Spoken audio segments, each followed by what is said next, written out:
Balmoral Castle, nestled in the Scottish Highlands, has long been one of the British royal family's most beloved retreats, a tradition dating back to the time of Queen Victoria.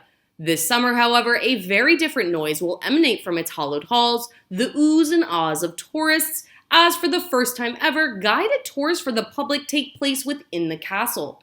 This unprecedented move has been directed by King Charles, leaving the royal family in a state of upheaval.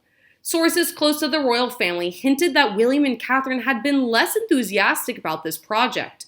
Friends of the prince and princess have revealed that William and Catherine did not instantly warm to Charles's vision of the public wandering through the rooms that his children George, Charlotte, and Louis have run of each summer. Despite the reservations, the king had the final say. A friend of the couple told the press the Prince and Princess of Wales value their privacy, but they know better than to pick a fight with his dad. Charles has always been an advocate of opening all these places up. It will certainly be a momentous change from the days when Queen Elizabeth II spent several months at the castle each summer in great privacy.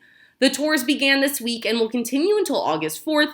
It seems unlikely King Charles will be hosting a big summer get-together for the royal family after the tourists are ushered out.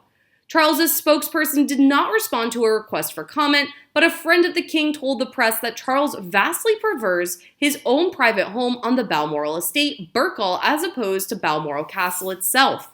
The friend elaborated Balmoral is gigantic, verging on institutional, and hosting everyone there is not relaxing, whereas Burkle is much more homely and cozy and much smaller. Amid his ongoing battle with cancer, King Charles is understandably hesitant to host large family gatherings. He is still fighting cancer, so I don't think the idea of having all the family to stay in a massive party, the way the Queen Elizabeth used to, is on hold for this year at least. It is blatantly obvious that the tours end in August to avoid interfering with the grouse season, which starts on August 12th. Balmoral is in the middle of two enormous grouse moors, using a nickname for the August 12th shooting season start, the friend added. I'm sure William and Catherine will want to go up with some friends for the glorious 12th, and I suspect Andrew would like to go for a few days shooting as well. Charles has seemed happy to allow Andrew his family days at the royal shoots, and I'm sure that will continue. If Andrew gets the invite, it seems likely that his ex-wife, Sarah Ferguson, and children Beatrice and Eugenie would be asked as well. Sarah has been deliberately invited to several family events by Charles since the death of Queen Elizabeth, and indeed had a standing invite to Balmoral under the late Queen. William would almost certainly decline to be at Balmoral at the same time as the Yorks, likely preferring a sojourn with Edward and Sophie and their children James and Louise, or with Anne, health permitting, and her clan. Prince Harry and Meghan Markle likely won't be going this year. A source close to King Charles is said to have dismissed with a resounding snort a question about whether Harry and his children could be invited there this summer.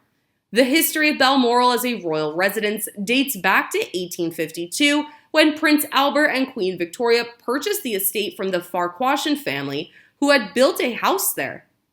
Not all royals, of course, have shared Victoria's affection for Balmoral. None loathed it more than Princess Diana, who spent several summers there, found the strict routines and isolation challenging, and threw herself down the castle's grand stairs in a suicide attempt in 1982.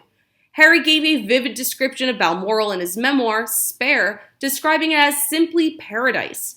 Yet Balmoral also holds painful memories for him and William, who were there on one of the worst days of their lives when they received the news of their mother's tragic death.